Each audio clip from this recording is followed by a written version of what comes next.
Muy buenas chicos y chicas y bienvenidos a un nuevo vídeo de mi canal. Para todos aquellos que lleguéis nuevos me presento, soy Mustancillo, divulgador de cómic especializado en manga y os doy la bienvenida. Bueno, os doy la bienvenida a un nuevo programa de mi sección favorita en el canal, aunque actualmente no haya muchas secciones en el mismo, que es la sección Joyas Manga y Cómics, una sección en la que, bueno, comento pues mis últimas lecturas. O sea, acumulo como entre 4 y 8 obras diferentes, da igual la duración de cada una de ellas, algunas duran un tomo, otras duran 25 tomos, como una de las que os voy a mostrar en este mismo programa. Y entonces ya, bueno, pues en cuanto acumulo ese número de lecturas, pues ya dentro vídeo. Y bueno, es mi sección favorita porque al final, pues bueno, este canal no deja de ser un canal que tengo por hobby, al margen de mi trabajo. O sea, es tiempo de ocio. O sea, yo como suelo decir, todo aquello que no te dé dinero, por mucho que te esfuerces, es hobby si no da dinero. Así que este canal, bueno, pues es eso. Y bueno, pues a mí me gusta mucho esta sección porque en ella, pues, registro mi opinión, o sea, registro en vídeo, vaya, pues mi opinión sobre lo que he ido leyendo y tal. Y bueno, pues yo espero que aparte de usarlo de forma tan personal el canal, bueno, pues que os ayude a esto, a decidiros si leer alguna de las obras que aquí comento, porque este programa la verdad es un programa que no es tan potente como otros joyas manga y cómics que he grabado a lo largo de este año. O sea, no es tan potente como el segundo y el tercer programa. O sea, en el segundo programa comentaba Homunculus y luego en el tercero, pues en un solo programa te comentaba ahí GTO o Dandadan o cómics americanos como The Fade Out. Pero bueno, en este vídeo también, ya digo, hay calidad de la buena. De hecho, ahora que lo estoy pensando en lo que al cómic americano respecta, este programa viene bien potente porque voy a recomendaros uno de los mejores cómics de Marvel de los últimos 15 años. Y esto no lo digo yo, lo dice también la crítica especializada. O sea, es un cómic que hasta se lo pregunté a ChatGPT y todo, que, que ha sido, vamos, alabado tanto por esto, por público como por crítica.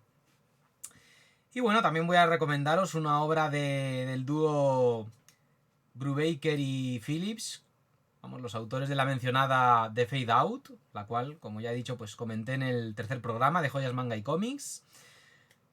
Comentaré también un tomo único de una superheroína de DC que me ha encantado, o sea, es la lectura más reciente que he hecho y me ha parecido un tomo único maravilloso, en una sola palabra. También habrá espacio al final del todo para nuestro amistoso vecino Spider-Man, o sea, Spider-Man, como digo yo, es el mejor superhéroe, esto es así.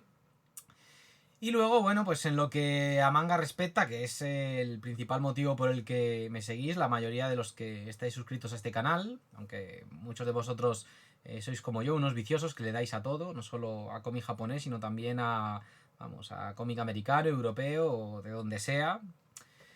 Bueno, pues en lo que al manga respecta, bueno, pues voy a comentar una nueva saga de One Piece, o sea, One Piece vuelve aquí al canal, aunque es una serie que siempre suelo mencionar en otras secciones, como en el podcast que tengo aquí con mi colega Mr. Pines, que One Piece pues es una serie que suele salir a colación. Hablaré de un manga de Osamu Tezuka, o sea, Osamu Tezuka es un habitual también dentro de lo que son mis lecturas. Un shonen olvidadísimo, un shonen de la Jump olvidadísimo. Y hablando de mangas así olvidados, o mejor dicho, oscuros, desconocidos, recomendaré un tomo único que, bueno, que ha supuesto pues la vuelta de Satori al panorama editorial, en lo que a la publicación de manga respecta. Porque esta editorial llevaba ya sin publicar manga un buen tiempo. Y nada, después de estos 5 minutos de introducción, que son 5 minutos que he alargado adrede para ir calentando motores, para que la lengua se vaya soltando, esto es así, pues ya vamos a dar comienzo a esto, a comentar las últimas lecturas que he hecho, ¿vale? Y bueno, voy a comentar para ir calentando motores y tal, que aún no he calentado del todo se ha dicho. Esta obra de Osamu Tezuka, Dororo. Bueno, Osamu Tezuka, si no sabéis quién es, pues muy mal, eso es lo primero de todo, pues muy mal. Osamu Tezuka, bueno, si me seguís desde hace tiempo sabréis de sobra quién es. Y bueno, y si lleváis un tiempo leyendo manga es que tenéis que saber quién es. Esto es así. Llega un momento que te enteras de su existencia, o mejor dicho, de su paso por esta realidad, porque el pobre pues falleció a finales de los 80. Bueno, Osamu Tezuka es, para quien no lo sepa, el creador del manga moderno. El creador del manga moderno, es decir, el manga tal y como lo conocemos hoy en día. Y en obras como Dororo, bueno, pues podemos encontrarnos la gran influencia que ha tenido este autor, ya no solo en mangakas posteriores, sino también en videojuegos. O sea, en videojuegos como por ejemplo la saga Onimusha. O sea, en Dororo, bueno, pues nos encontramos una obra que, bueno, está protagonizada por un samurái que en el momento de su nacimiento fue entregado por su padre, un rico terrateniente, bueno, un rico terrateniente no, más, o sea, más, estaba por encima de los ricos terratenientes, era uno de los grandes señores de la guerra del Japón feudal, es decir, esta obra está ambientada en el Japón medieval, tiempos de guerra entre señores feudales que estaban ahí disputándose el territorio de Japón. Y bueno, en el momento de su nacimiento, bueno, pues este bebé es entregado a 48 demonios. ¿Y cómo el padre entrega a su bebé a estos 48 demonios? Bueno, pues dándole una parte del niño, de la criaturita, a cada uno de estos 48 demonios, tal cual. Y luego, ya de adulto, este bebé, que es reconstruido como una especie de cyborg medieval por un artesano que le rescata de morir ahí a la deriva del río, donde fue abandonado, bueno, pues se dedica a ir matando demonios y a cada demonio que mata, pues recupera una de las 48 partes de su cuerpo que perdió. Por ejemplo, le aparece un demonio barra yokai, es decir, monstruo japonés tradicional, se lo carga de un espadazo y tal, y entonces, bueno, pues recupera un ojo. Se carga otro demonio, pues recupera la lengua. Se carga a un tercer demonio, bueno, pues recupera el sentido del olfato. Y así progresivamente hasta, bueno, pues recuperar las 48 partes de sí mismo que le fueron arrebatadas por su padre en sacrificio. Y en su periplo, bueno, pues se topa con este jovencillo ladrón, que aparece también en la contraportada. Mirad qué majo, mirad qué mono, mirad qué mono. Que es Dororo, es decir, el protagonista de... Es un manga coprotagonizado por estos dos personajes, por el samurái del que he hablado, llamado Hyakimaru, y luego por esto, por Dororo, por este ladronzuelo, que es el que da título a la obra, que es un personaje que tiene un carácter que combina bastante bien con el del samurái Hyakimaru, porque Hyakimaru es así como más serio, más estoico, más decidido, y sin embargo Dororo, bueno, pues es un personaje así travieso, vacilón, hace muchas bromas, pero vamos, es un personaje que de estos que le dan pues el punto cómico a la obra, porque es una obra que no solo gira en torno a la acción, es decir, no solo gira en torno a cómo Hyakimaru va cargándose demonios uno detrás de otro, sino también es una obra cuyo argumento gira en torno a temas como, por ejemplo, la diferencia de clases sociales, cómo los señores feudales que con sus guerras estaban asolando todo el territorio japonés, pues hacían sufrir al pueblo, cómo enfrentaban a dicho pueblo, cuando el pueblo lo único que quería pues era vivir la vida en paz. Por ejemplo, el coprotagonista de esta obra, Dororo, pues es un niño que perdió a sus padres por culpa de esas vicisitudes de la guerra. Y de hecho, bueno, el hecho de que el padre de Dororo fuera un ladrón, al igual que él, bueno, pues también es algo que tiene que ver con esas circunstancias político-sociales que se dan a lo largo de la obra. Es una obra que la verdad tiene ese punto de interés. También es un manga, he de decir, muy antiguo. O sea, es de 1967. Se publicó entre 1967 y 1969. O sea, es una obra que, ya lo habéis oído, tiene casi 60 años. Bueno, si estáis viendo este vídeo en el año 2027 o años posteriores, pues ya los ha cumplido, tal cual. Y es una obra que la verdad es que esto es algo que no me ha sorprendido, pero es algo que siempre me llama la atención, el hecho de que los mangas de Tezuka a nivel narrativo envejezcan tan bien. Es decir, la narrativa es súper fluida, todo muy cinematográfico, todo avanza, o sea, la lectura avanza de una manera súper fluida, es algo impresionante. Porque claro, tú te ibas a territorio americano, te cogías pues un Cuatro Fantásticos de Stan Lee y Jack Kirby y eso, bueno, estaba lleno de texto hasta arriba. Sin embargo, en el manga japonés, por aquel entonces, bueno, pues se primaba la imagen por encima del texto. Y es una obra, ya digo, con escenas de acción muy fluidas, el uso que hace Osamu Tezuka del formato cómic, pues como de costumbre es una auténtica maravilla, era un genio, con razón creó una escuela impresionante de artistas que se vieron influenciados por su obra y como decía antes, bueno, pues Dororo me parece una obra súper influyente. Una obra súper influyente en lo que a posteriores obras así de temática medieval se refiere. Es decir, obras de temática medieval barra género fantástico. Porque esta es una obra, ya digo, que no solo tenemos a samuráis y tal batallando entre sí, sino también de demonios de por medio. Por ejemplo, es muy normal ver en esta obra pues a fantasmas ahí recorriendo el campo de batalla, al igual que demonios, porque al final, bueno, pues es como su hábitat, un lugar donde solo hay muerte, resentimiento, putrefacción, vamos.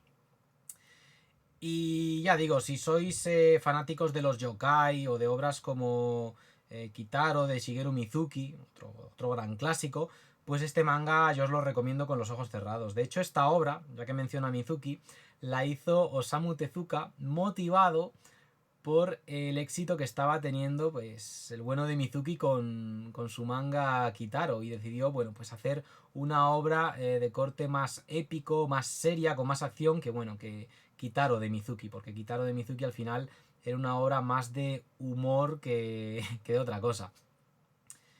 Aunque también tenía su parte épica y de aventura, pero bueno, al final, bueno, pues ya sabéis, ¿no? Y bueno, Tezuka pues era así. Tezuka era un autor que tenía un ego bastante grande y como... O sea, se las daba de humilde y tal, ¿no? Pero luego si aparecía una obra de una temática que él no había incursionado, bueno, pues ya tenía que hacer él un manga en respuesta a esa obra que estaba teniendo éxito. Que se ponía de repente de moda pues hacer mangas así de temática social o que trataban temas así adultos, oscuros, pues ahí llegaba Tezuka y te sacaba un manga como MV, que comenté en el primer programa de esta sección a principios de año, en el primer Joyas Manga y Cómics, que se ponía de manga. Uy, se ponía de manga. Ya no sé ni lo que. A ver, es que estoy espeso, ¿eh? Estos vídeos, ya digo, los hago así, sin guión ni nada. Bueno, yo ya digo, yo aquí las cosas de forma natural. Que se ponía de moda los mangas de yokais, samuráis y tal. Bueno, pues te sacaba Dororo, era así. Y esta es una obra que lo dije en la guía esta que hice de lectura de Tezuka hace años, aquí en el canal. Es un manga que sigo recomendando como una buena opción para esto, para adentrarse en la bibliografía de Osamu Tezuka, tal cual. No es una obra eh, que creo que te vaya a cambiar la vida, como así me sucedió a mí con Buda, del mismo autor, o Adolf, o sea, no llega al nivel de calidad de Adolf, pero es una obra muy, muy asequible, muy divertida. Obviamente, pues ya digo, se nota que tiene casi 60 años, pero ya digo que ha envejecido bastante bien y además el argumento sigue siendo atractivo. La prueba de ello es que a finales de la década pasada, a finales de la década de los 2010, se hizo una nueva adaptación anime de Dororo, porque Dororo ya tuvo adaptaciones animadas en el pasado. La primera, pues, creo que es la única que existía hasta entonces, data de la época en la que se publicó este manga, de finales de los 60. Bueno, pues lo que iba a decir, a finales de la década pasada, de los 2010, se hizo una adaptación animada de Dororo, pero cambiando la estética de los personajes, es decir, ya no lucían pues como aparecen aquí, como con el estilo de dibujo de Osamu Tezuka, sino bueno, pues con un estilo más actual. Y es una adaptación muy digna, la verdad. Los primeros capítulos tienen una animación increíble, vamos, lo que es la ambientación y la atmósfera es espectacular, cómo aparecen ahí esos bosques, la lluvia, el viento, o sea, es una pasada. Y luego, bueno, esa serie animada se desinfla al final porque el final es inventado, porque es que el final de Dororo tiene un final, eso de que no termina es mentira, tiene un final, pero es un final abierto, ¿sabéis? Es un final bastante abierto. Se ve que a Tezuka, pues bueno, o se cansó de la obra o no le dejaron terminar como quería. También es una obra que al principio es un poco abstracta, hay muchas incongruencias de guión, pero luego ya, pasada lo que es el primer tercio de este tomo, que ya veis, finito no es, pues ya la cosa fluye y ya estás dentro, ya estás dentro. O sea, ya digo que si se os atraganta un poco el principio de la obra, la verdad es que no me sorprendería, pero luego es muy divertida. Y ya digo, al tema este de demonios, tal, se le añade esa crítica social, ese mensaje de carga política que la verdad hace que la obra pues sea bastante notable y, como ya he dicho, pues bastante recomendable para esto, para adentrarse en la obra de Osamu Tezuka, sobre todo si sois así gente joven que está acostumbrada pues más a leer shonens de acción que pues seinen así sesudos y tal. Así que bueno, pues lo dicho, Dororo, un manga que recomiendo y si queréis saber más de Dororo, pues yo también os recomiendo pues la adaptación anime que se hizo a finales de la década pasada, que es muy digna. Salvo por el final, que a mí no me gustó, es muy una locura y tal. Pero bueno, que aún así está muy bien y es muy disfrutable. Y eso que yo no suelo ver animes, pero ese me encantó, la verdad. Pues eso, Dororo de Osamu Tezuka. Y bueno, vamos a pasar con la siguiente lectura que he hecho. O sea, este tomo ya me estaba pesando un poco ahí.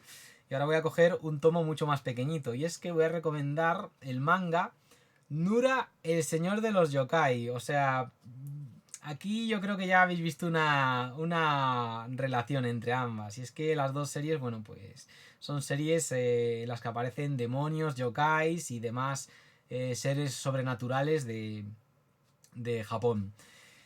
De hecho, he leído Dororo un poco para calentar, para luego lanzarme a por este shonen. Porque este es un manga que sí, os estoy mostrando aquí en pantalla el tomo 1, pero es un manga que está compuesto por nada más y nada menos que 25 tomos, tal cual. Es decir, me tiré prácticamente todo el mes de septiembre solo leyendo Nura, el señor de los yokai.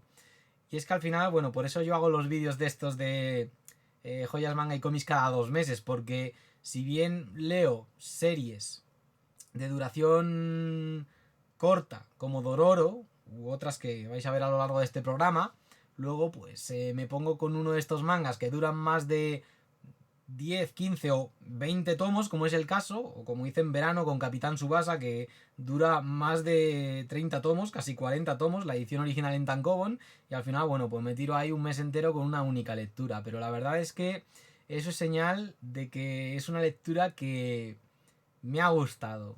Fijaos que no estoy diciendo me ha encantado, como suelo decir. Y es que Nura, el señor de los yokai, no es uno de estos shonen tan fáciles de comentar como otros que me han encantado. Y eso hace que reseñarlo, pues, o mejor dicho, comentarlo, porque no me gusta usar la palabra reseñar, porque al usar la palabra reseñar la gente como que se piensa que vas a decir aquí la verdad suprema y tal. Prefiero decir que comento los mangas, no que los reseño. Lo de reseñar mangas ya lo he dejado atrás. Pues eso, Nura, el señor de los yokai, es un manga que, bueno, yo os soy sincero, cuando lo estaba leyendo pensaba, creo que soy el único que lo está leyendo ahora mismo. De hecho, en Instagram me habló una persona de Francia y me dijo lo mismo. Me decía, yo creo que somos los únicos en todo el planeta que lo estamos leyendo ahora mismo. Y todo porque llegamos el uno al otro, a nuestras respectivas cuentas de Instagram, por esto, por los hashtags. Que por cierto, os recomiendo seguirme en Instagram, porque ahora, desde hace 2 meses, estoy enfocando la cuenta full a mini reseñas de lo que voy leyendo. Por si queréis saber una opinión simple y directa, todo lo contrario que estos vídeos, de lo que opino de estas obras, ¿sabéis? O sea, yo siempre diré que el formato escrito, para saber una opinión clara y directa de una obra, es el mejor, tal cual. No vídeos, ni siquiera vídeos de 1 minuto. Mejor el formato escrito. Pues eso, seguidme en Instagram porque publico cosas ya solo de mis hobbies. Podéis estar tranquilos, ya no posteo tanto shitposting como antes. Bueno, pues el caso, Nura el Señor de los Yokai. Esta es una obra que se publicó en la Shonen Jump, o sea, una revista de manga que yo creo que a estas alturas de la película no necesita presentación, pero bueno, tampoco necesitaba presentación Osamu Tezuka y puede haber aquí alguien perdido que no sepa qué es la Shonen Jump, del mismo modo que tampoco sabía quién era Osamu Tezuka. La Shonen Jump, bueno, pues es la revista donde se han publicado series como Dragon Ball, Capitán Tsubasa y series mucho más modernas como por ejemplo Guardianes de la Noche, Kimetsu no Yaiba o Haikyuu. Vamos, menciono aquí las primeras que me vienen a la mente. O donde se están publicando actualmente series como por ejemplo pues Sakamoto Days o Kagurabachi. Iba a decir Basurabachi porque uno de los seguidores del canal con el que me hablo a menudo a través de Instagram la llama así, Basurabachi. Pero bueno, eso es otro tema, para otro vídeo. Nura el Señor de los Yokai es de estas series que se publicaron en la Shonen Jump en la década de los 2000. Esta es una serie que se publicó a finales de esa década y terminó a principios de la década de los 2010. Y es una serie que, a diferencia de otras que se publicaron en esa década, como por ejemplo Death Note, lo he pronunciado fatal, pero bueno, ya sabéis, Death Note, pronunciarlo como os dé la gana. Yo ya digo, la pronuncio como me apetezca. A diferencia de series como Death Note o incluso Bobobo, Nura, el Señor de los Yokai, bueno, pues ha sido completamente olvidada. Y es que Nura, pues, no llegaba ni de lejos al nivel de un Naruto, un Bleach, no ya digamos un One Piece. O sea, no. Sería de necios pedirle a Nura algo de ese nivel. O mejor dicho, exigirle a Nura la popularidad que tuvieron las series que acabo de mencionar. Pero pese a no estar en la misma liga que un Naruto, un Bleach o un One Piece, es una serie que sí estaba en esa liga, o mejor dicho, en esa subliga donde nos encontrábamos series de esa época, como por ejemplo Tutor Hitman Reborn o Nogami Neuro. Series que, bueno, que al igual que Nura, pues han sido bastante olvidadas. Algunas de estas más que las otras, pero bueno. O sea, yo creo que Tutor Hitman Reborn es incluso un poquito más recordada que Nura, pero vamos, que tampoco es muy recordada. De hecho, es más recordada por la artista que por otra cosa. Y aquí, bueno, tenemos una serie que empezó en las páginas de la Shonen Jump a finales de la década de los 2000. Un ayudante de Hirohiko Araki en Steel Ball Run. El autor se llama Hiroshi Shibashi. Bueno, pues este autor, como acabo de decir, fue ayudante de Hirohiko Araki en Steel Ball Run. Y bueno, decidió pues dar el salto a esto, a ser pues mangaka, a hacer su propio manga, vaya. Y de ahí surgió esta obra. Una obra que, bueno, que está hasta arriba de yokais. Y quizás ese sea uno de los puntos positivos al mismo tiempo que uno de los puntos negativos de la obra. En esta obra, bueno, pues nos encontramos a un chaval en apariencia normal y corriente, un chavalín así con gafitas, tal, con una estética así a lo Harry Potter, como digo yo, gafoso, ¿no? Que, bueno, en realidad tiene una otra personalidad, y es que se puede transformar en Nura. ¿Y quién es Nura? Bueno, pues el nieto del Nurarigión. ¿Y quién es el Nurarigión? Bueno, pues el amo de todos los yokais. Esto siempre ha sido así, al margen de esta obra. El Nurarigión es aquí el boss, tal cual.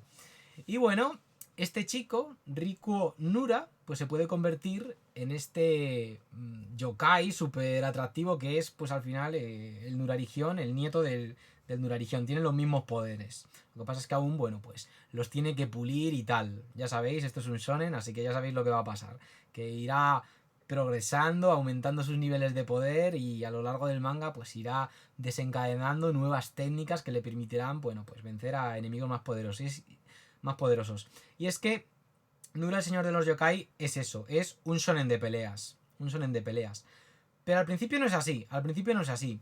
Y es que, bueno, como venía diciendo, tenemos a este chico que tiene doble personalidad, va al instituto, se junta ahí con un grupo de chicas, una está así como medio enamorada de él, la típica amiga de la infancia, tal, o sea, son tropos que, es que ya digo, es un shonen que si te pones a leerlo es porque tú sabes a lo que vas, esto es así. Sobre todo si ya, bueno, pues te has leído 70 shonen antes que este. Y luego, bueno, otro de sus amigos es aquí un flipado de los yokai y tal, a quien le oculta la identidad secreta. Y luego cuando se va a casa, bueno, cuando deja las clases y se va a su casa, bueno, pues en la mansión en la que vive están ahí todos los yokai. O sea, todos los yokai que os podéis imaginar están ahí. Y es que al fin y al cabo, como ya he dicho, pues su abuelo es el líder de todos los yokai, pero de los yokai de su ciudad. Que aquí no se llama Tokio, tiene otro nombre, pero bueno, yo la voy a llamar Tokio. Y luego, bueno, pues en otras regiones de Japón hay otros clanes yokai liderados por otro yokai poderoso. Por ejemplo, si no me equivoco, en la región de Shikoku están ahí yokai donde predominan los tanuki, los mapaches estos que se transforman en otras cosas. Y el líder, bueno, pues es un tanuki inmenso. Con unas pelotas que vamos, que flipáis si las veis. Tal cual. Y bueno, al final Nura, según vas leyendo, te das cuenta que es una especie de shonen que se nota que fue hecho en la misma época que Reborn, porque aquí, en vez de tener a clanes mafiosos, tenemos a clanes que tienen la misma estructura que un clan yakuza, pero con yokais, tal cual. Y todo con ese tono juvenil, shonen, que, bueno, pues predominaba en series como en esta, la aquí presente, Nura, el señor de los yokai, o en la mencionada Tutor Hitman Reborn. De hecho, estas dos series, Reborn y Nura, comparten el hecho de que tienen a un prota que cambia su personalidad cuando activa sus poderes y todo eso. Y bueno, las dos personalidades pues son totalmente opuestas. La personalidad que tiene en su día a día cuando va a clase y tal, pues es de un chaval así, como ya he dicho, muy mosquita muerta, muy a lo Harry Potter en cuanto a carácter, así, ¿no? Y luego cuando se transforma es aquí, guau, un fucker, es aquí, guau, es un personaje súper sobrado, es como Yotaro de Stardust Crusaders o como el protagonista de Prince of Tennis, tal cual, un sobrado. Entra en esa categoría de personajes. Y al principio de la serie, bueno, pues se nota lo mismo que en muchos otros shonen de la Jump, que al principio se le nota al autor muy rayado porque tiene miedo de que le cancelen la serie, porque al principio, claro, como tu serie no sea bien valorada por los lectores de la revista, los editores te la guillotinan, no tienen piedad. Y en tu lugar entra otro mangaka nuevo. Y para evitar la cancelación, este autor lo que hace pues es lo mismo que otros muchos autores, que es decantarse por historias cortas, con un tono así autoconclusivo, en las que predomina el humor. Y claro, tenemos un primer capítulo en el cual pues hay acción, tal, se nos presenta a Nura, todo su entorno, un porrón de yokais. Ese quizás es uno de los puntos fuertes y al mismo tiempo, como yo decía antes, puntos negativos de la obra. El hecho de que haya ya demasiados personajes desde el principio. Que eso hace que al autor se le vaya de las manos el asunto. Es decir, al haber tantos personajes, el autor no tiene tiempo apenas para desarrollarlos correctamente. O sea, luego además los va desarrollando en base a la popularidad que iban ganando entre los lectores. Y es que esta es una serie que se nota casi que a lo largo de la misma, de principio a fin, se nota mucho que es una serie muy influida por esto, por la opinión de los lectores. Que el autor aquí, pues, poca decisión, poca capacidad de decidir tuvo a lo largo de la serialización de esta serie. Se nota mucho. Y es que al principio, pues lo que decía, tenemos así episodios donde predomina el humor, capítulos muy tontos, muy absurdos, que un poco más y llegan al nivel Doraemon en cuanto al humor. Y luego ya empiezan a aparecer pues lo típico. Enemigos a los que se tiene que enfrentar Nura, tiene que proteger a sus amigos de esos enemigos. O sea, esto lo habéis visto en miles de shonen. Luego, a medida que van avanzando los tomos, pues ya entramos en lo que es el primer arco de la serie, que ocuparía los 7 primeros tomos. Y es un arco así en el que, bueno, pues Nura se va a enfrentar a un clan yokai de otra, que es el que gobierna en otra región de Japón, que ha decidido pues atacar Tokio, la zona de Tokio, porque siente que le pertenece, porque él lo vale, tal cual. Y Nura, pues como nieto del Nurarigión, tiene que defender pues ese territorio. Y al final, pues el protagonista Nura está un poco ahí por eso, pues porque tiene que heredar esa posición, no le queda otra, aunque al principio es un poco reacio a ello, porque se piensa que los humanos odian a los yokai y luego al poco de empezar la serie cambia de opinión. Cambios de opinión que se producen, pues eso, porque el editor le estaba todo el rato diciendo al autor, cambia esto, cambia lo otro. Si habéis leído obras como Bakuman, también de la misma época en la que se publicó esta serie, entenderéis muy bien el por qué en estos shonen hay esos cambios, esos giros de guión tan, no sé, que te quedas un poco en plan, ¿y esto por qué tan de repente? Pues si lees Bakuman entiendes mucho el contexto en el que se publicaron muchas de estas obras. Obras pues en las que se incluye esta. Y claro, tenemos un primer arco de 7 tomos que tú los estás leyendo y tal y dices, vale, no me aburro, pero siento que la serie aún no ha arrancado.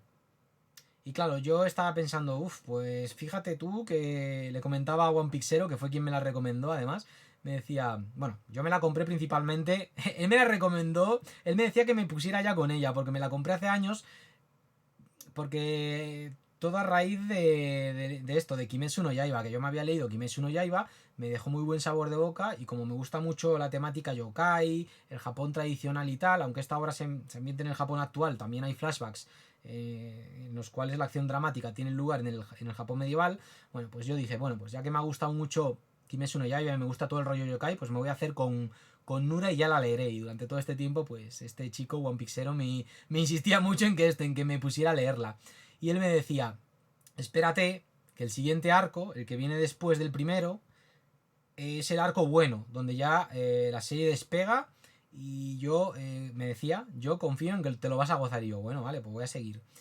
Y entonces comienza el segundo arco de la serie, que es el más largo de la misma, que es un arco argumental en el cual los personajes, los Nura y toda la tropa de yokais y tal, y sus amigos de clase y tal, se van a Kioto, en donde van a tener que enfrentarse a una terrible amenaza yokai, porque esto es así, son peleas entre yokais, del mismo modo que los yakuza se pelean entre ellos, pues aquí tenemos a yokais peleándose entre ellos. Bueno, pues se van a Kioto para enfrentarse a una antigua amenaza yokai a la cual ya se enfrentó el padre de Nura y su abuelo. Y bueno, pues van a tener ahí que enfrentarse a esa líder de los yokai que pretende traer de vuelta un yokai ancestral superpoderoso, el Nue, que es el yokai más OP de todos, más overpowered. Y bueno, bajo el liderazgo de esta yokai, que es la zorra de 9 colas, pues hay otros yokai igualmente poderosos. Está yokais que seguro que habéis escuchado hablar de ellos, como Sutendoji, el esqueleto este gigante que aparece en muchos grabados de Japón, de la antigüedad.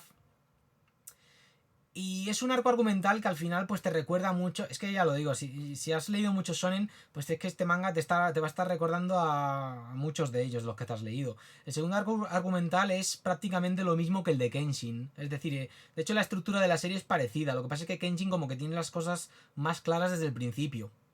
Kenshin de Nobuhiro Watsuki, vamos. En Kenshin pues teníamos un segundo arco argumental que era para muchos el mejor de la serie, en el cual el protagonista y sus amigos se van a Kioto a enfrentarse a un villano que pretende pues poner a Japón en jaque, porque quiere gobernar el país. Y aquí pues tenemos lo mismo, con la diferencia de que el yokai que aquí eh, quiere imponerse, no solo quiere gobernar Japón, sino también cargarse todo. O sea, tal cual, quiere las dos cosas. Primero gobernar y luego cargárselo todo. Es como un niño cuando se aburre del juguete, que luego lo destroza. Pues eso. Y eso, es una serie que, pese a todo esto que estoy diciendo, es una serie que yo he encontrado entretenida. En ningún momento he tenido la sensación de me aburro. No, para nada. De hecho, este segundo arco argumental, en el que ya me estoy parando a comentar, es un arco que yo disfruté bastante. De hecho, me bebí literalmente 3 o 4 tomos en una sola tarde, tal cual. O sea, eso es señal de que es un shonen movidito, divertido, con peleas que molan. Aunque el autor no es muy bueno dibujando escenas de acción, pues lo que son las técnicas de los personajes y tal molan mucho. De hecho, una cosa que me gusta mucho del autor, Hiroshi Shibashi, ex ayudante de Hirohiko Araki, es cómo a veces hace el uso. Cómo a veces hace uso de las tintas.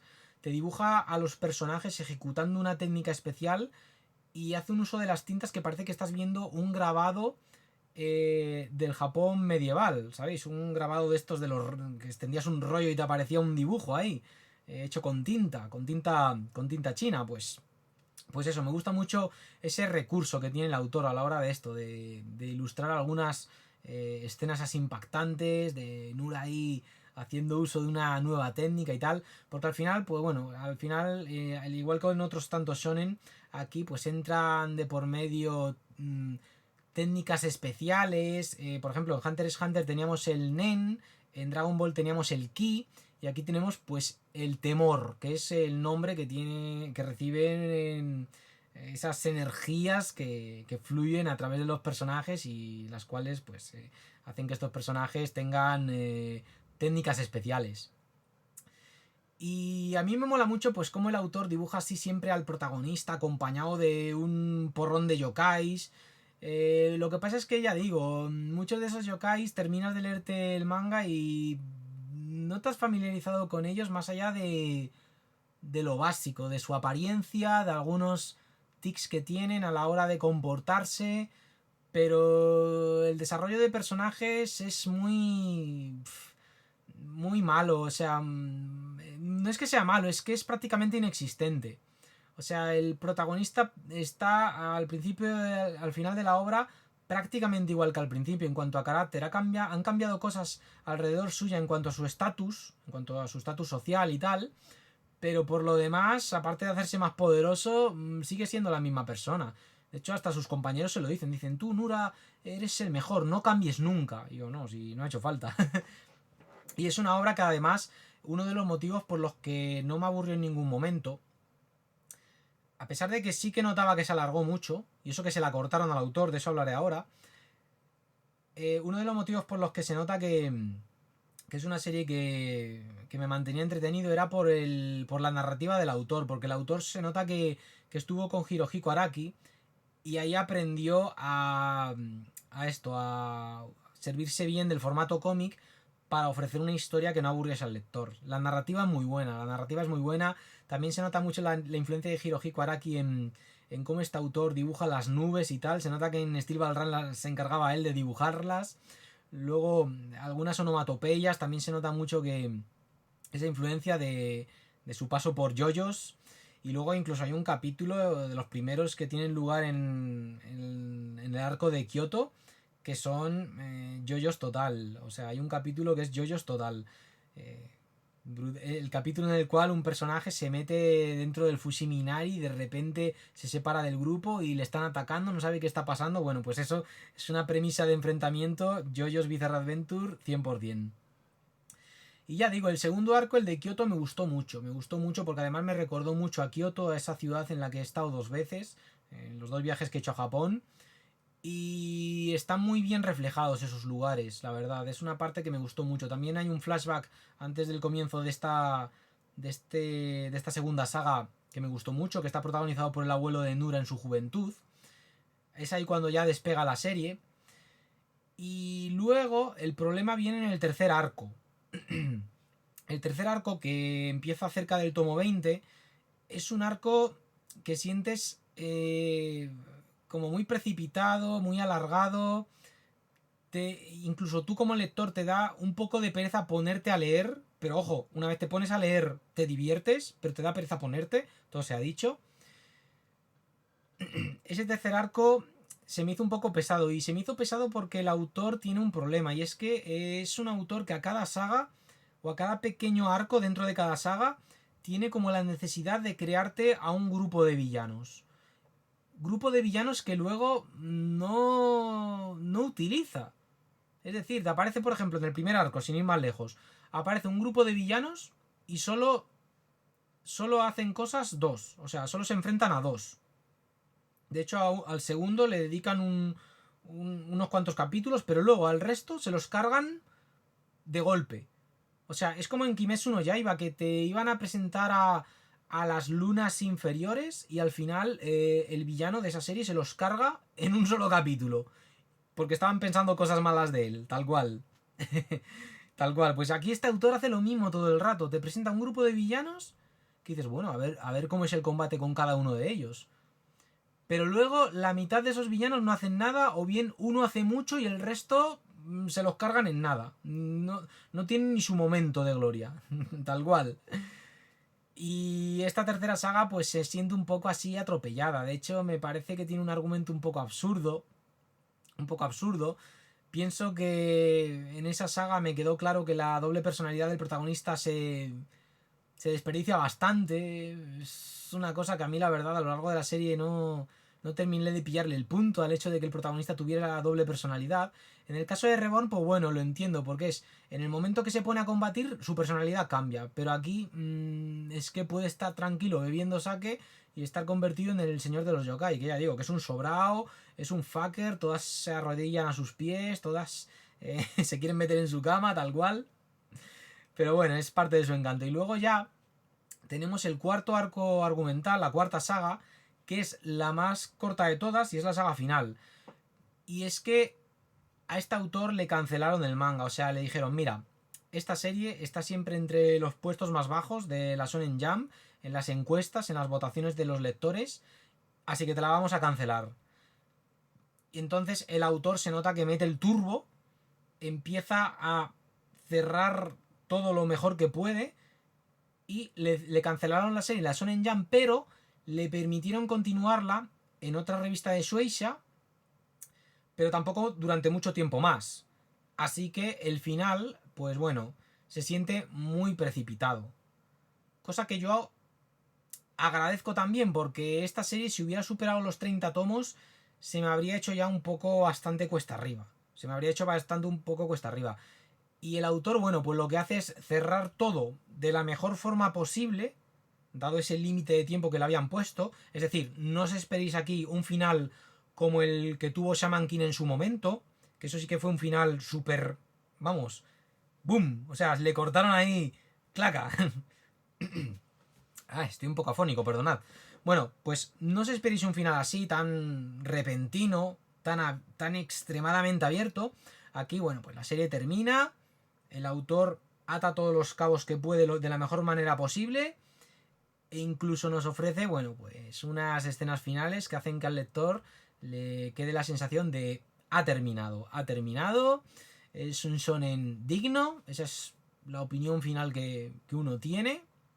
Y bueno, la opinión final que uno tiene si sabe a lo que ha ido. Y es que al final estas series, pues, a ver, yo es que solo se las recomiendo a alguien que le flipan los shonen de peleas, que está ahí en el mood de querer leer un shonen de peleas, de la Shonen Jump.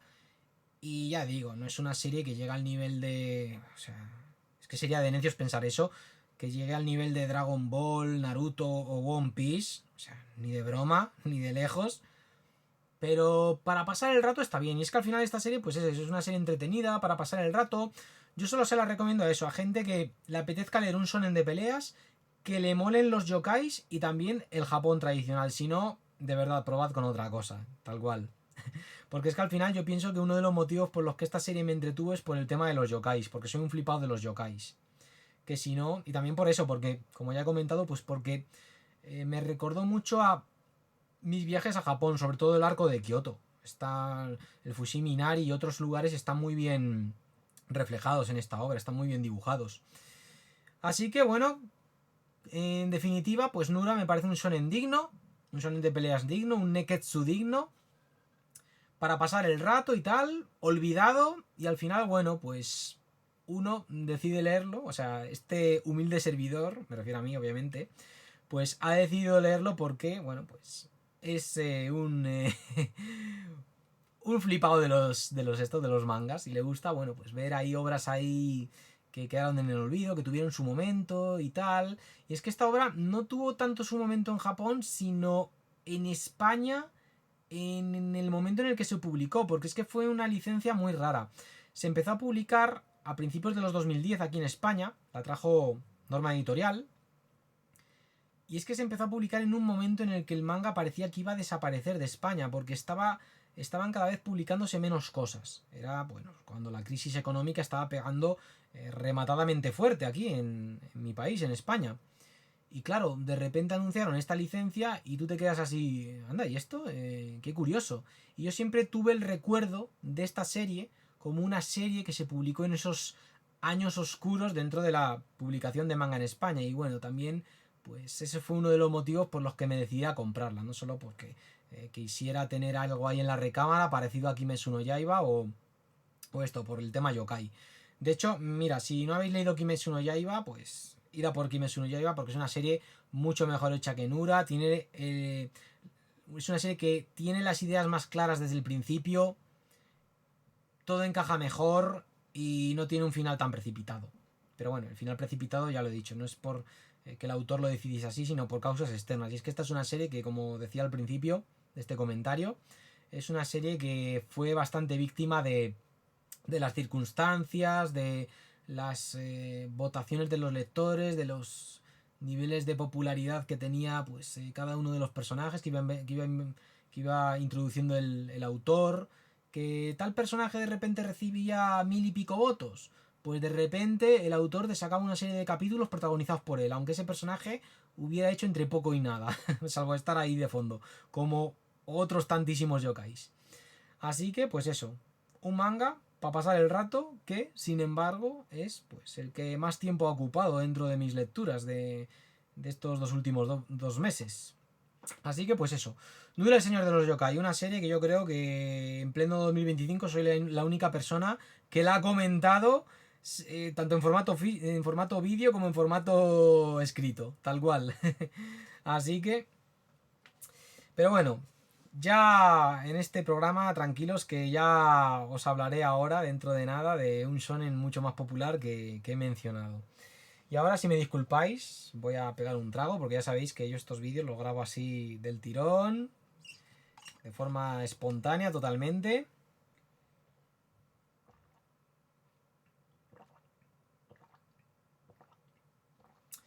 Y eso hace que, bueno, pues que me entre sed. Que la garganta, pues, si esto se me reseque. A ver, voy a secarme las manos que se ha derramado agua y esto. Y no puede ser que coja ahí los mangas y los cómics con las manos ya no mojadas sino húmedas. O sea, yo ya digo, las manos bien secas cuando haya que coger cómics. Bien secas y limpias, las dos cosas. Vale, vamos ahora con un manga underground 100%. Y es que, como decía antes, en la introducción de este programa, Satori, bueno, pues ha vuelto, para sorpresa de todos, a publicar manga en España. Y lo ha hecho, a ver, voy a cogerlo de forma estratégica porque hay que aplicar un poco de censura de forma rudimentaria con mis manos. Ha vuelto con esta obra, Ruri la tatuadora. Ruri la tatuadora y otras historias de chicas malas. Toma nombre, ¿eh? Vale, lo sostengo así porque ya sabéis cómo es YouTube con los desnudos y yo ya digo, prefiero censurar todo lo que pueda en contra de mi voluntad y así, bueno, pues me curo de espanto. Vale, Ruri la tatuadora, ¿qué es esto? Bueno, un tomo único, ya lo estáis viendo, magníficamente editado por Satori. ¿Y qué es? Bueno, pues un manga a cargo de un autor que merece ser comentado. Bon Tentaro. Bueno, era un autor que yo hasta hace nada desconocía completamente. Desconocía completamente. Pese a seguir a cuentas de Instagram que a veces mostraban ahí algunos de sus trabajos, bueno, pues yo no terminaba de atribuir a este autor, pues, la autoría de esas obras que veía ahí en esas cuentas de Instagram. Y es que Bon Tentaro, bueno, es un autor de lo más peculiar. Para empezar, durante su juventud fue piloto kamikaze durante la Segunda Guerra Mundial, tal cual como lo oís. Y sí, sobrevivió, obviamente. No llegó a estrellarse contra un acorazado americano. Luego, después de la Segunda Guerra Mundial, se dedicó, bueno, pues a ser asistente de artistas en espectáculos kamishibai, es decir, en resumidas cuentas, teatros callejeros donde, bueno, pues un cuentacuentos contaba una historia mostrando ilustraciones de esa historia que estaba contando ante los niños que se agolpaban alrededor de él. Y luego, en los años 50 es cuando ya empezó pues a esto, a especializarse no solo en el manga, sino también en el tatuaje, en el arte del tatuaje. De hecho fue en lo que más destacó a lo largo de su vida, hasta el punto de crear una escuela de tatuaje. Y no solo fue eso, también fue músico, nómada, o sea, durante la década de los 60 se dedicó a, a esto, voy a sostenerlo así porque creo que luce mejor así. Durante los años 60, bueno, pues este autor se dedicó a recorrer Japón de forma nómada, o sea, viviendo en hostales ahí de mala muerte, de estos de madera que parecía que se iban a derrumbar en cualquier momento, todo muy, muy era showa, la verdad. Y mientras tanto, pues aparte de realizar tatuajes, componer canciones, tocarlas ahí con su guitarra y tal, o sea, todo muy bohemio, pues también hacía mangas. Y este autor, bueno, pues destacó durante la década de los 60 cuando se produjo el boom del Gekiga. El Gekiga o dibujos dramáticos era como se conocía por aquel entonces a el manga dirigido a un público adulto, porque de aquella pues no se usaban términos como shonen, seinen, shoujo, bueno, se usaban, pero digamos que no de la misma manera que ahora. De aquella pues la gente en Japón entendía el manga como un producto juvenil y luego los mangas dirigidos a un público adulto no los llamaban manga, sino gekiga, dibujos dramáticos.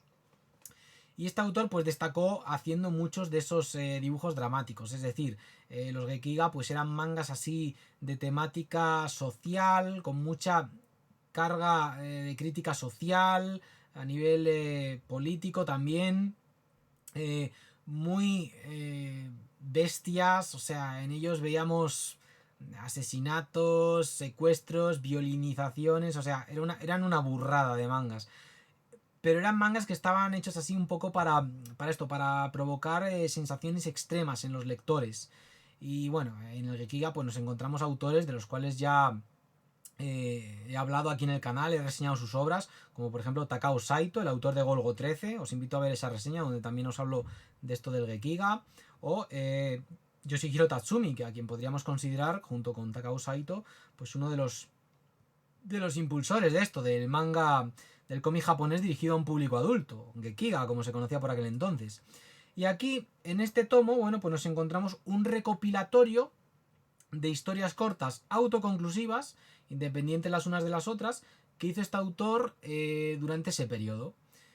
Es un manga, este tomo, que objetivamente hablando es flojucho, es decir, yo os lo voy a decir claro, es de hecho un manga cutre, pero eso es lo bueno de este manga, y es que yo esta obra solo se la recomiendo a aquellas personas a las que les encante el Pinku Eiga.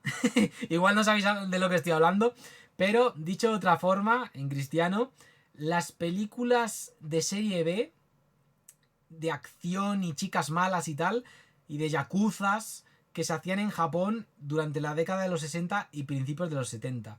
Y es que pasa una cosa curiosa, ¿eh? Yo empecé a leer este tomo y pensaba, este manga me recuerda mucho a una película de estas cutres de mujeres ahí matando yakuzas o sea, mujeres desnudas matando yakuzas ahí con katana en mano.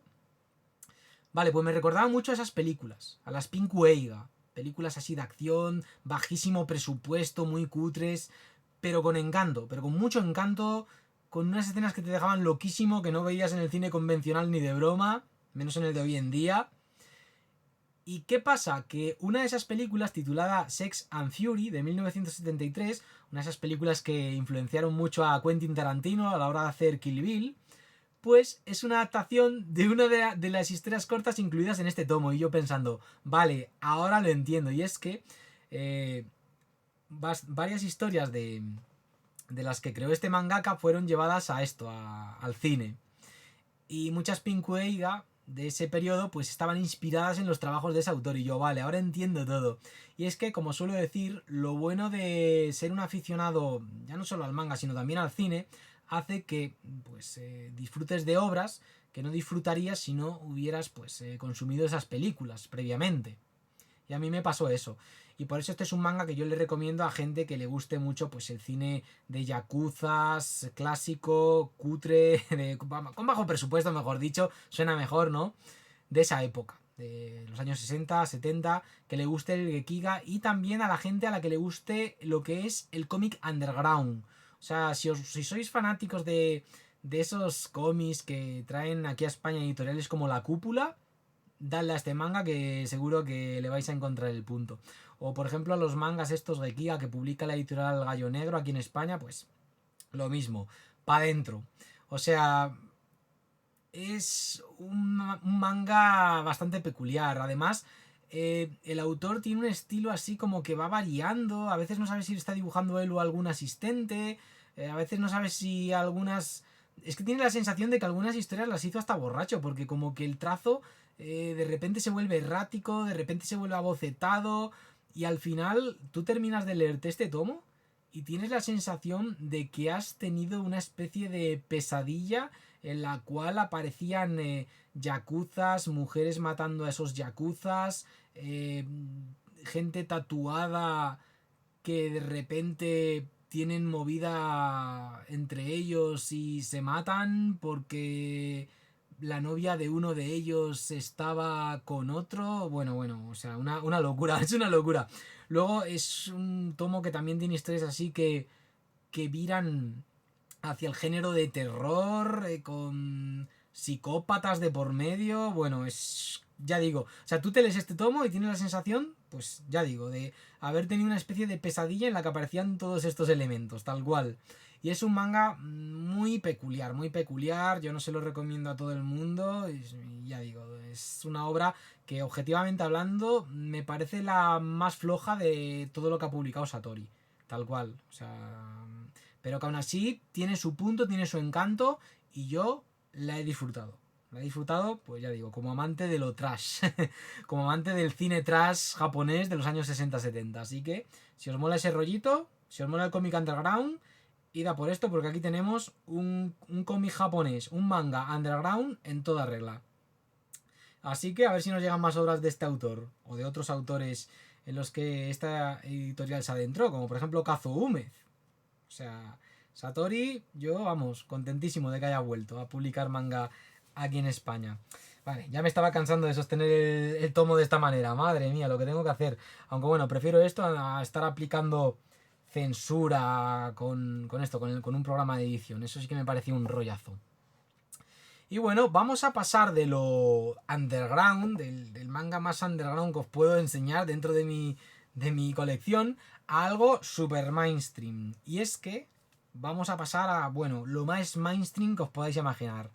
One Piece, sí, vamos a terminar la parte de manga de este vídeo comentando, bueno, pues así de forma breve y directa, se intentará, la saga de Egghead. Bueno, es la primera... Yo es que, a ver, One Piece yo pensaba que la cosa iba a terminar ya, después de Wano, pero se ve que la saga final era, pues al igual que la saga de los cuatro emperadores, una saga compuesta por arcos argumentales que funcionan como sagas, vamos, por la extensa duración de cada uno de ellos.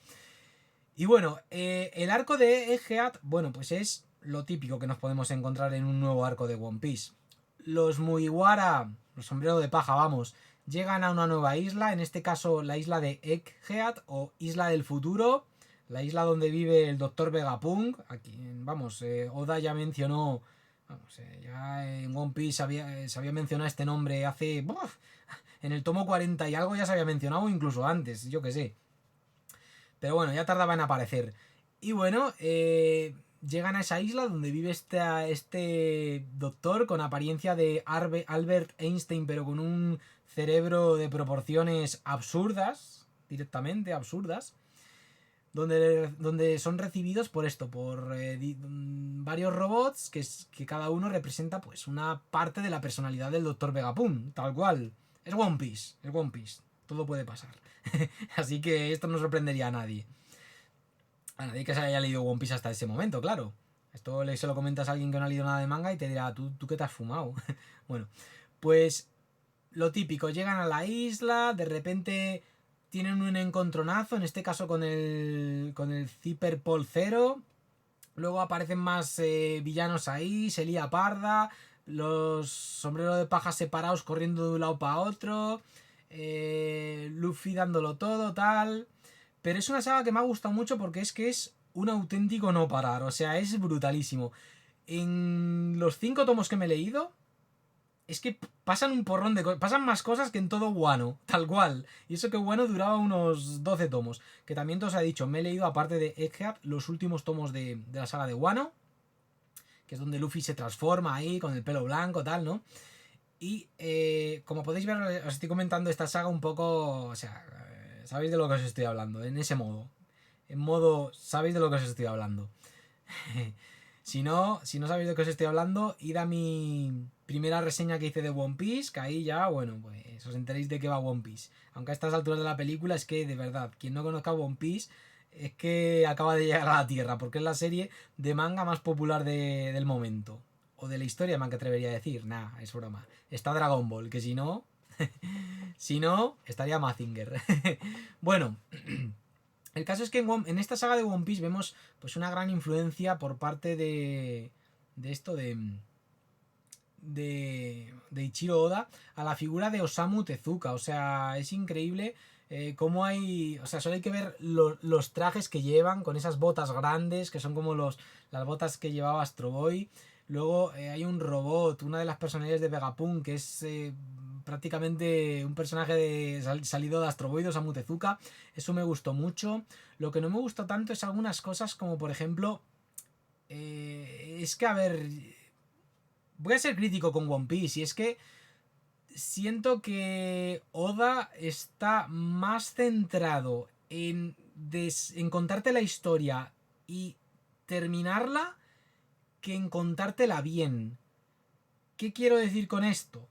No me matéis, aunque probablemente alguno ya me haya lanzado el cuchillo, porque para él One Piece es aquí. Lo que quiero decir es que tú abres un tomo de One Piece, de esta saga, o de la saga con la que están ahora, la de Elbaf,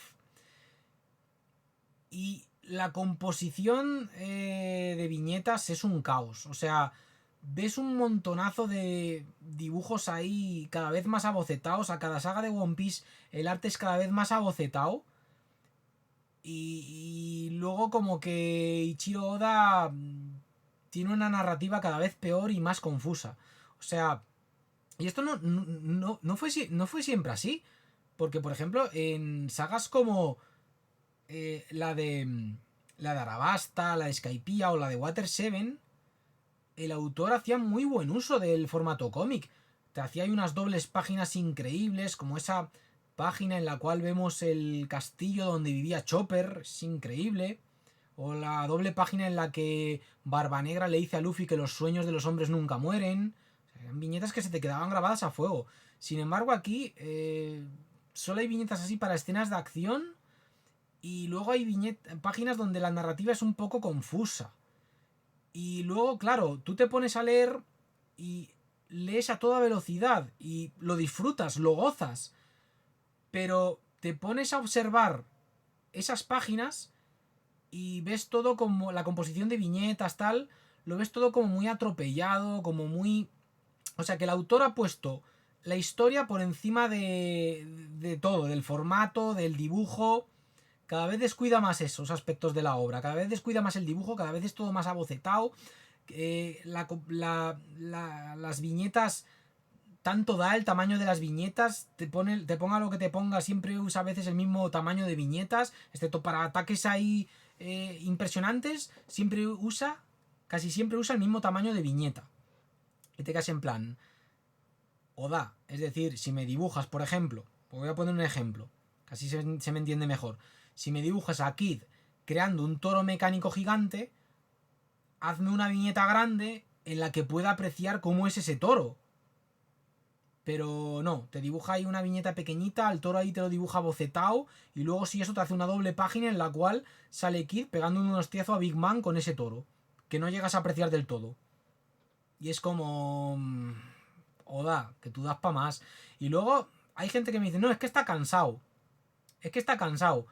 Sí, pero eso se contradice con las portadillas que hace para algunos capítulos. Porque, por ejemplo, ves el capítulo que te dibuja a los personajes de forma bocetada, que les diferencias a unos de otros por el tamaño, por la forma y tal, y poco más. Pero luego te dibuja unas portadillas increíbles, llenas de detalles, de... O sea, son impresionantes. Ya sabéis a qué portadillas me refiero, ¿no? Son algo increíble y es como... Eso me lleva a pensar qué parte del capítulo ha dibujado Oda y qué parte han dibujado sus asistentes. O si One Piece está ya dibujada solamente por sus asistentes, porque es que el estilo de One Piece, al menos el estilo que tenía la serie durante sus primeros 60 tomos, cada vez se está diluyendo más. Cada vez se está diluyendo más y los personajes cada vez lucen más abocetados, pero no de una manera como sí lucen en otros mangas, como por ejemplo Hunter x Hunter de Yoshihiro Togashi, que ahí los personajes lucen abocetados, pero la serie siempre ha sido así, el autor sigue haciendo buen uso de las viñetas, tal. Aquí es todo como muy apresurado y luego los flashbacks. Aquí, por ejemplo, en esta saga nos encontramos el flashback de Kuma, que está muy bien, tal. Es lo mismo de siempre. Es decir, la forma que tiene Ichiro Oda de que tú, como lector, empatices con un autor, con un... Joder, ya no sé lo que digo. Con un personaje. La forma que tiene Ichiro Oda, este autor, de que tú, como lector, empatices con los personajes es pasado traumático. Pasado traumático en el cual fueron pisoteados, golpeados, torturados por los dragones celestiales, por los Tenryubito, vamos, y esa es su forma de que tú empatices con ellos. Y aquí, bueno, pues nos encontramos el pasado de Kuma, se nos dice que es el padre de Bonney, que es un personaje que llevaba ahí apareciendo mucho tiempo. Y es que también os digo una cosa, siento que a Ichiro Oda se le ha ido de las manos el crear a tantos personajes, porque Usopp, durante la primera durante la primera parte de One Piece, durante los primeros 50-60 tomos, Usopp tenía muchos momentos de protagonismo. En cada saga, además. Pero es que desde el tomo 60, Usopp, aparte de lanzar superataques y de ese momentazo que tiene en Dressrosa, ¿qué hace? ¿Qué hace? No hace nada. O luego, por ejemplo, lo que ya me dolió en esta saga, Frankie. O sea, yo pensaba que al llegar a esta isla, Frankie iba a tener ahí momentazos. Pero no, lo único que hace es decirle a Vegapunk en una viñeta pequeñísima: soy muy fan de tu trabajo, fin, ya está. Y te quedas en plan... o sea... Es como que al autor se le ha ido de las manos crear un universo tan grande y está enfocando todos sus esfuerzos en cerrar todo de la mejor forma que pueda lo más rápido posible. Con un ritmo vertiginoso de los acontecimientos. Pero luego... eso se contradice con el hecho de que luego, por ejemplo, te empieza una nueva saga, como la de Elbaf, que ya la comentaré a su debido tiempo, y te mete a un nuevo grupo de personajes. Y te quedas en plan, ¿pero por qué me creas a nuevos personajes, a un nuevo grupo de villanos? O sea, termina ya, o sea, ya... no me crees a más personajes nuevos y ve ya por el final. Y claro, yo es una saga que he disfrutado mucho. El pasado de Kuma me encantó, a pesar de ser lo mismo de siempre. Yo no lo digo como algo negativo, ya digo que a veces los tropos, dentro de, en este caso, de la misma serie, pues me gustan porque sé a lo que voy. Y es una saga que he disfrutado, pero ya digo, en lo que a lo formal se refiere, en cómo está hecha, ahí ya es bastante criticable. De hecho, One Piece es un manga que yo cuando retomo su lectura me cuesta un poco porque siento que me estoy dejando los ojos. Hasta que no llevo 2 o 3 tomos no me acostumbro a la narrativa de Ichiro Oda, que es muy, ya digo, muy rápida, muy vertiginosa. De verdad que yo a One Piece ya es que no me gustaría que la publicaran en formato A5, en formato Kanzenban, sino en formato tamaño Akira, así os lo digo. Porque es que, pero es que aún así eso sería algo negativo, porque luego haces zoom en los personajes que aparecen ahí dibujados en una viñeta y ves que son bocetos sin cara siquiera. Es como... es el problema. Y la verdad es que yo, a nivel formal, pienso que One Piece está mejor durante los primeros 50-60 tomos. A partir de ahí, en lo que a lo formal se refiere, en cómo está hecha, pienso que va decayendo. Pienso que va decayendo. Cada vez el dibujo es más sobrecargado, más abocetado. De hecho, hasta hay memes en los cuales se dibuja, por ejemplo, a la cara de Akainu, y a cada saga tiene una cara más abocetada, como más ahí. Ya hay memes de eso y todo. Pero bueno, que aún así es una saga que he disfrutado mucho. Es una saga que pienso que se disfruta más si la lees de seguido, del tirón, que semana a semana. De hecho, yo con One Piece hago eso, bueno, con todos los mangas hago eso.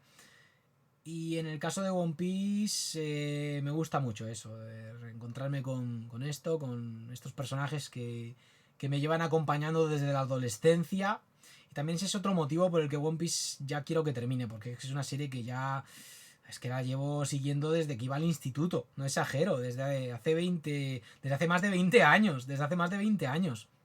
Y claro, me gustaría ya que Oda pues continuase pues a ese ritmo que lleva y ya la terminase, ¿no? Pero que no me cree nuevos personajes y tal, porque si no ya la cosa se va un poco de madre y ya se hace un poco pesada. Pero bueno, al final One Piece es una serie que también los últimos años le he cogido un poco de manía por culpa del fandom, sí, sé que el fandom no hace el producto, tal, bla bla bla bla bla bla. Pero es que el fandom de One Piece es muy difícil de ignorar porque estamos hablando de la serie más popular. De la serie más popular. Y ya cuando, por ejemplo, te enteras de casos como el tipejo este que la estuvo liando por Japón con un sombrero de paja puesto, dices... Enhorabuena, One Piece. Le has quitado a Naruto el podio a serie con el fandom más cringe.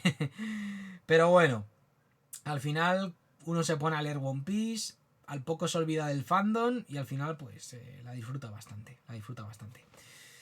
Pues eso, nueva saga de One Piece, es una saga en la que pasan muchísimas cosas, más que en todo Wano, todo se ha dicho. Además me gusta mucho cómo la acción dramática se va desarrollando en diferentes frentes, o sea, tenemos al sombrero de paja, luego la acción dramática salta a la isla pirata de Barba Negra, donde el abuelo de Luffy la lía parda, o sea, grandísimo personaje, brutal ese tomo. Luego que si el flashback de Kuma, que es uno de los puntos álgidos de esta saga. Y luego pues ese enfrentamiento final entre Luffy y los sabios del gobierno. Que aquí, bueno, pues nos quedamos todos sorprendidos al ver que se podían transformar en monstruos. Yo en un principio pensaba que cada uno de ellos se iba a transformar en yokais, pero al final, bueno, pues cada uno se transforma en un monstruo diferente. Están rotísimos, por cierto, están rotísimos. Uno es un caballo, otro es una araña, que es el que tiene más protagonismo en esta saga. En fin, una locura. Pues eso, saga de Egghead de One Piece. Muy buena, me ha parecido mejor que Wano incluso. Al final cada saga de One Piece me parece más divertida que la anterior. Ahora bien, en lo que a lo formal se refiere, ahí, bueno, pues ya la cosa va decayendo. Pero en cuanto a historia, es la leche, es la leche. También, todo se ha dicho, en cuanto a desarrollo de personajes, Luffy y Barba Negra, etcétera, aparte. O sea, los personajes más OP aparte, ahí también va decayendo, porque es que ya digo, Usopp desde Dressrosa no hace nada. Sanji, pues tuvo su momento en la saga de Big Mom, pero ya a partir de ahí, es que hasta el propio Oda yo creo que es consciente de eso, de cómo se le ha ido un poco de las manos el crear una tripulación de 10 integrantes más gente que se le va uniendo por el camino. Por eso luego en sagas como Rosa o la de Big Mom, lo que hacía Oda era separar al grupo en dos, porque es que si no, pues... Y aún así, le cuesta que cada integrante tenga su momento. En el anime, pues bueno, la cosa es más pausada, tal, como que se paran más a la hora de esto, de desarrollar a los personajes, pero en el manga es que, vamos, a Usopp y otro... Sé que pienso mucho en Usopp porque es que es el que más me duele, porque es de mis favoritos, pero es que apenas salen. Y lo de Frankie diciéndole a Vegapunk, soy fan de tu trabajo, es como, joder, que es que siempre ha estado estudiándole. En el salto temporal estuvo ahí en una isla, en la isla donde nació Vegapunk, y solo le hice eso en una viñeta, esperaba algo más. Y bueno, me están comentando que en el BAF pasa lo mismo pero con Usopp, que parecía que iba a ser la saga donde Usopp iba a brillar a las mil maravillas, y bueno, todo el protagonismo, según me comentan, se lo está llevando el padre de Barba Negra, así que en su línea Ichiro Oda. Pues eso, saga de Gead, muy divertida, me la ha gozado, me la ha gozado. Y bueno, eso ha sido, pues, lo que opino de todos los mangas que he leído en los últimos 2 meses. Os voy a ser sincero. Pensaba que este vídeo iba a durar media hora, pero bueno, al final la cosa siempre se me va de madre. Así que espero aligerar un poco más con el cómic americano, porque en este programa no va a haber cómic europeo, porque si no, madre mía, me voy a quedar afónico total. Así que para prevenir dicha afonía, otro traguito.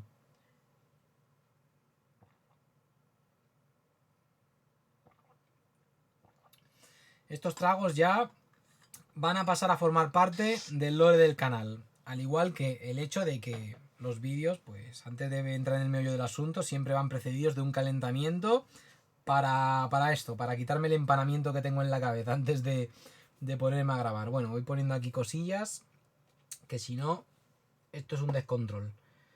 Bueno, vamos ahora con el cómic americano. Y bueno, en lo que se refiere al cómic americano, las lecturas han sido, en estos 2 últimos meses, de mayor calidad que las de manga. De mucha mayor calidad, de mucha mayor calidad. De hecho, me va a costar hacer esta segunda parte del programa más rápida que la primera, porque ya digo, la calidad aquí es muy alta, es muy alta. Muy, muy, muy alta.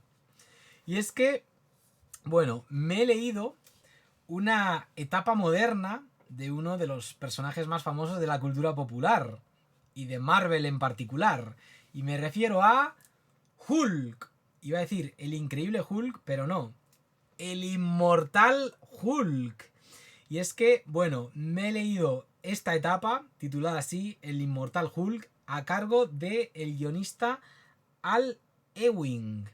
Y una etapa también ilustrada, la mayor parte de la etapa, por Joe Bennett, un artista que por lo que he podido comprobar es de origen brasileño, cuyo arte me ha parecido soberbio. O sea, soberbio. Este Immortal Hulk es, bueno, una etapa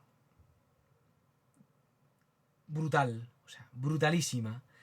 Fijaos lo que os digo, que yo hasta he recuperado las ganas de leer cómics de superhéroes Marvel. Y es que, para quien no lo sepa, bueno, pues yo de Marvel he leído una auténtica... Bueno, leí en el pasado una auténtica barbaridad. O sea, me leí todas las bibliotecas Marvel, todos los coleccionables, todo lo que se publicaba en grapa que podía, me lo leía. Y lo que no me podía comprar lo leía por medio de scans, tal cual. Era una auténtica locura. Era un Marvel zombie, pero vamos, de pro. Y luego ya, allá por el año 2008, cuando empezaron a sucederse los crossovers unos detrás de otros, primero fue Civil War, luego fue Invasión Secreta, tal, ahí ya me empecé a hartar. Y ya pues me centré en leer más DC Comics, cómics independiente, la línea Vértigo de DC, y manga. Y ya dejé atrás mi etapa Marvelita. Aunque luego tuve reconexiones, leyendo cosas así que me había dejado en el tintero, como por ejemplo etapas de Thor, o como la de Walter Simonson, o esto, la saga de Thanos, de Jim Starlin. Tuve una etapa de reconexión a principios de los 2010. Y ahora, pues bueno, estoy teniendo una segunda etapa de reconexión a Marvel. Y yo os soy sincero, pensaba que no iba a disfrutar tanto de un cómic de Marvel como disfrutaba antaño. Y es que es lo que me ha sucedido con esta etapa de Hulk. Es brutalísima, o sea, es increíble. Es una etapa en la cual bastante autocontenida, todo se ha dicho. O sea, se nota que es una de las cosas que me llamaron la atención de ella, que parece que está un poco hecha al margen de los eventos que se estaban produciendo en Marvel. Que esos eventos ahí estaban. De hecho, había uno relacionado con Veneno y otro relacionado con esto, con... Bueno, no, eran con Veneno los dos eventos que había. Pero aquí aparecen en forma de especiales, esos crossovers. Y bueno, aquí nos encontramos una etapa en la cual a Bruce Banner la habían matado. O sea, Bruce Banner se nos comenta al inicio de este tomo, son 5 tomos en formato tapadura, una edición buenísima por parte de Panini, Marvel Now Deluxe, se llama este formato. A Bruce Banner se la han cargado, o sea, se la ha cargado Ojo de Halcón, le dijo a Ojo de Halcón, mira, quiero que me mates, dispárame una flecha, que tiene ahí una punta de lanza irradiada con estos componentes químicos que me van a matar, y así ponemos fin a la amenaza de Hulk, porque uno de los Vengadores ha tenido una visión en la cual Hulk se cargaba al resto del grupo, y para prevenir eso, pues Bruce Banner llega a esa trágica decisión de que uno de sus compañeros Vengadores le mate. Entonces Bruce Banner muere, pero ¿qué pasa? Que Hulk no muere. Hulk es inmortal.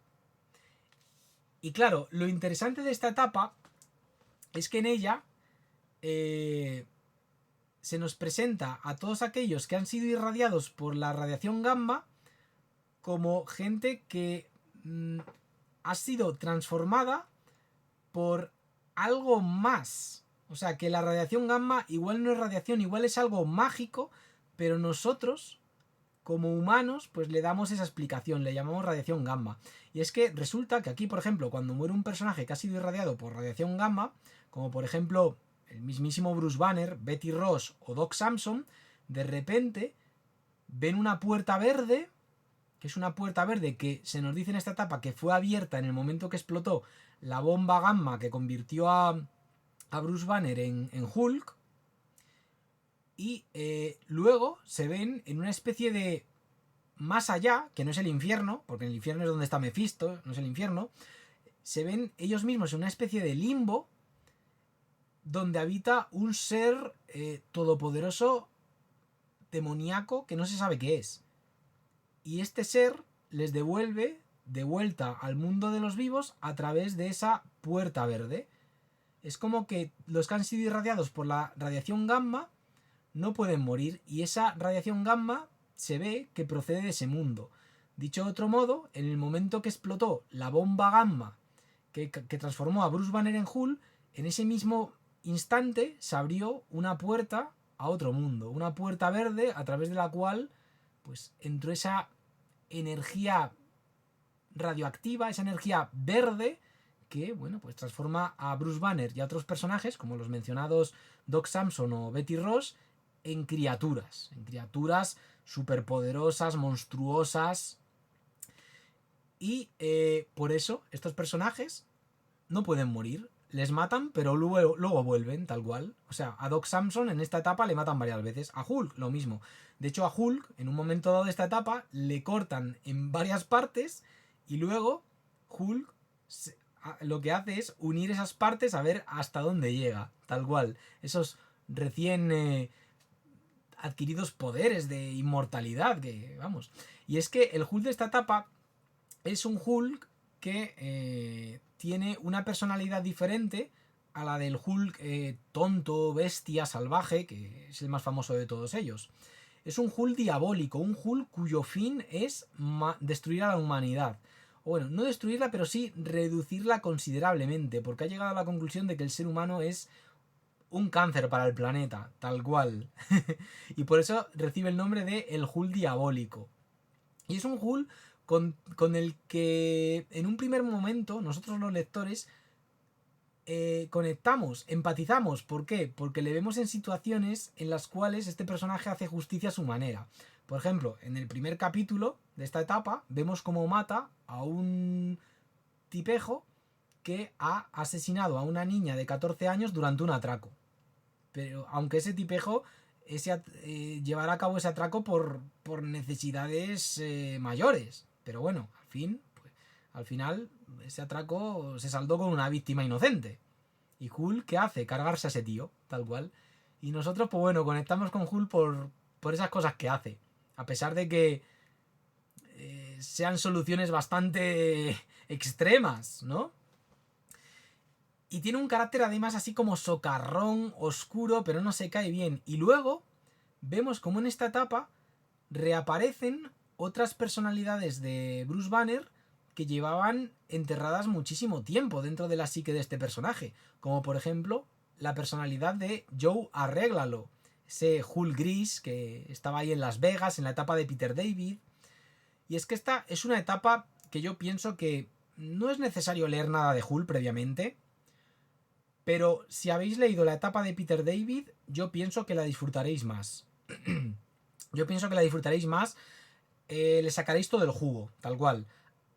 Así que si queréis disfrutarla al 100% ya digo, yo recomendaría antes leer la etapa de Peter David, que se está publicando ahora en forma de 7 tomos recopilatorios, que es además la mejor etapa de Hulk. La verdad es que esto es algo que comentaba con mi librero.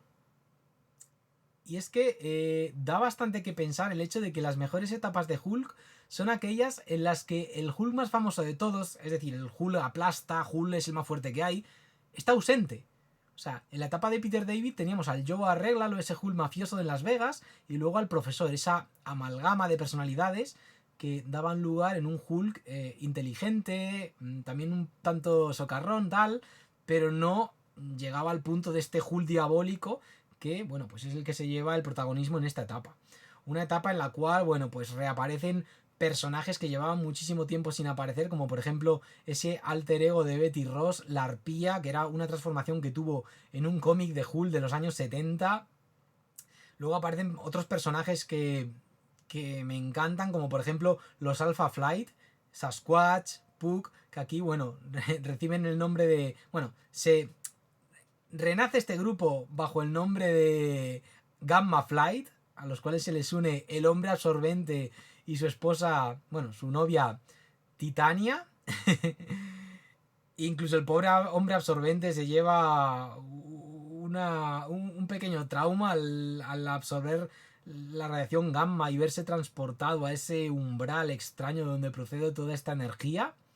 Y bueno, el mejor tomo de todos, en mi opinión, es el tercero. O sea, el tercer tomo es una auténtica pasada, porque vemos que Hulk, en su objetivo de cargarse a la humanidad, decide que lo mejor es empezar por la mayor corporación a nivel mundial que existe, la Roxxon, que es algo así como, pues no sé, si ahora Hulk viviera en el mundo real en el que vivimos todos y decidiera atacar a Nestlé o Amazon.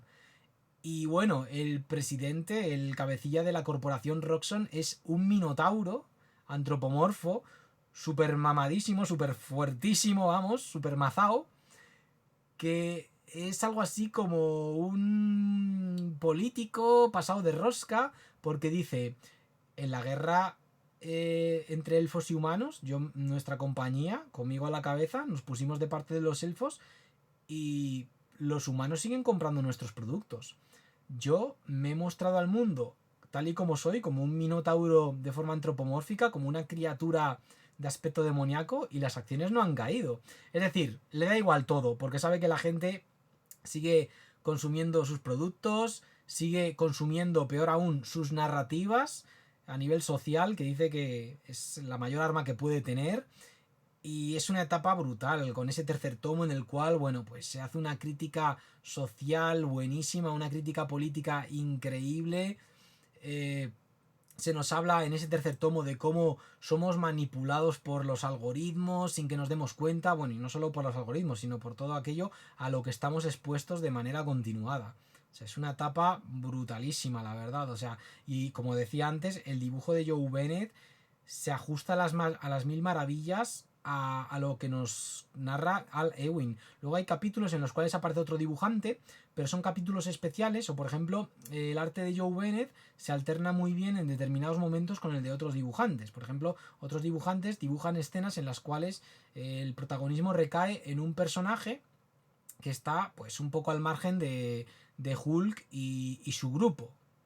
Tal cual. O sea, es brutalísima esta etapa, la verdad. De hecho, pues que fijaos lo que os digo. O sea, yo pensaba que a estas alturas de la película ningún cómic de Marvel me iba a gustar tanto como esta etapa de Hulk. O sea, lo dudaba. Si lleváis mucho tiempo sin leer Marvel, de verdad, dadle una oportunidad a esta etapa porque sé que la vais a gozar. Como yo la he gozado. O sea, es que os lo garantizo. Y si os gustó la etapa de Peter David de Hulk, bueno, esto ya lo vais a poner en vuestro top de etapas de personajes Marvel. Tal cual, os lo garantizo. Pues eso, una obra maestra y pues como ya me habían dicho, pues de lo mejor de Marvel de los últimos 10-15 años, tal cual. Y bueno, voy a ir ya a la siguiente obra, porque no quiero que el vídeo dure mucho más. Y vamos a seguir con los superhéroes, y es que me he leído este tomo único, Supergirl, la chica, bueno, la chica no, la mujer del mañana, un tomo único a cargo de Tom King e ilustrado por la ilustradora Bilquis Evely. Bueno, maravilloso. O sea, aquí tenemos un tomo que tú te puedes leer sin saber absolutamente nada de Supergirl. De hecho, tú cambias en este cómic a Supergirl por un trasunto de la misma, por una chica con superpoderes sin más, y te queda la misma historia. Ya está. Bueno, aquí tenemos una historia que es, bueno, es un cómic denso, todo se ha dicho. De hecho, es un cómic plagado de texto, en forma de una historia que nos relata la coprotagonista de esta obra, esta chica aquí, quien es una chica que vive en un planeta muy lejano y, bueno, presencia ante sus ojos como su padre es asesinado por un tipejo que se da a la fuga. Se da la fuga además en la nave de Supergirl, que estaba en el planeta de esta chica celebrando su cumpleaños junto con su perro Crypto, el superperro. Y entonces Supergirl, bueno, pues se une a esta chica en busca de ese asesino, del padre de la chica. Y bueno, pues eso las llevará a surcar el espacio a través de diferentes planetas, teniendo que enfrentarse, bueno, pues a amenazas de todo tipo. Dinosaurios, piratas sanguinarios que arrasan pueblos y ciudades allá por donde van, a los cuales se les une el asesino al que están persiguiendo. Y es un cómic que a mí la verdad es que me ha maravillado totalmente, sobre todo a nivel artístico por el... No solo por cómo dibuja los personajes esta ilustradora, así con rostros afilados y tal, que me han recordado bastante al estilo del dibujante de Batman Caballero Blanco. Me ha encantado cómo están dibujados los escenarios. O sea, es increíble, esa profundidad tal. El uso del color es una auténtica pasada. Que por cierto, lo podía haber dicho antes, pero se me ha olvidado y lo digo ahora. El Immortal Hulk tiene un uso del color soberbio. Y aquí, bueno, pues nos encontramos una historia épica de aventuras por el espacio con que evoca bastante a estas aventuras espaciales rollo John Carter de Marte. O sea, es increíble, o sea, es una pasada. Y ya digo, es un cómic bastante denso. De hecho, a veces me he encontrado releyendo algunos fragmentos porque están escritos de una forma bastante sesuda. De una forma bastante sesuda. De hecho, hasta hay diálogos, no solo cuadros de texto, que me dejaron un poco en plan, madre mía. Por ejemplo, dice la chica. O sea, una forma de decir, en mi opinión, bla, bla, bla, es la forma más simple posible, ¿no? Pero esta chica lo dice del siguiente modo. En mi opinión, que aunque en gran medida no es meritoria, creo que no carece de valor.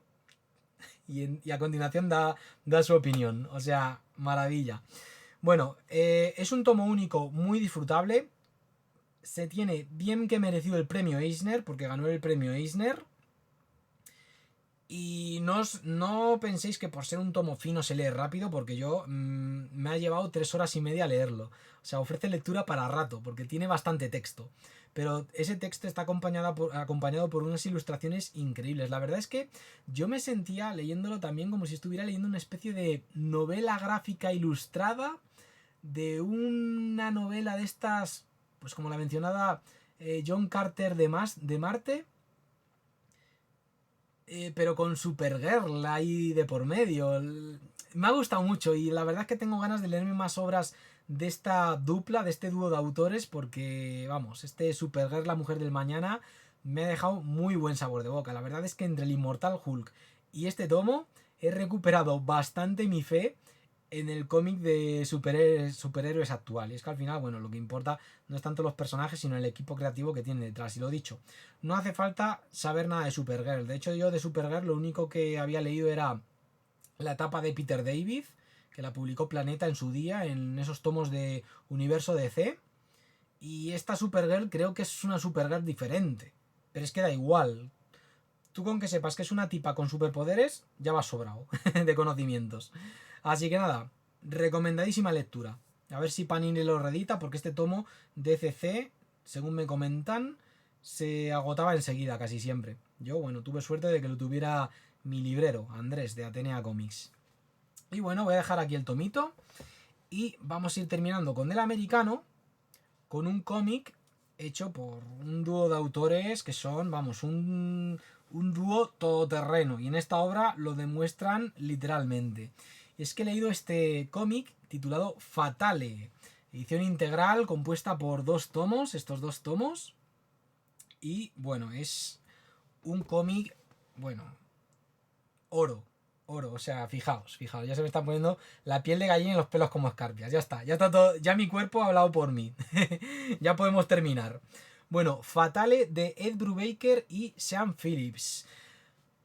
Una maravilla. O sea, mira que no he leído mucho de estos autores. Leí hace muchos años el primer integral de Criminal.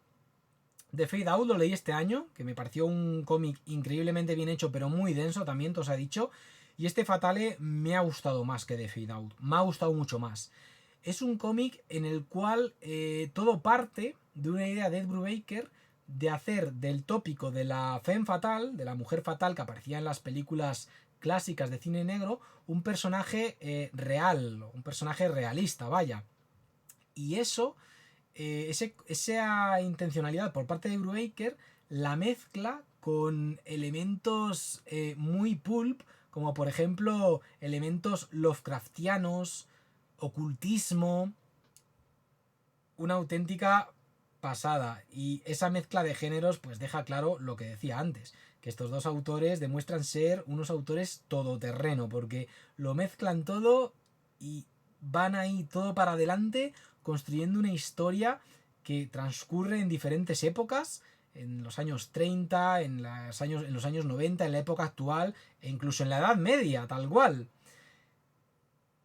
Una historia impresionante que gira en todo momento en torno a esta mujer, aquí en portada, Josephine, llamada Josephine, que es una mujer que parece que está maldita, porque todos los hombres que se acercan a ella acaban fatal.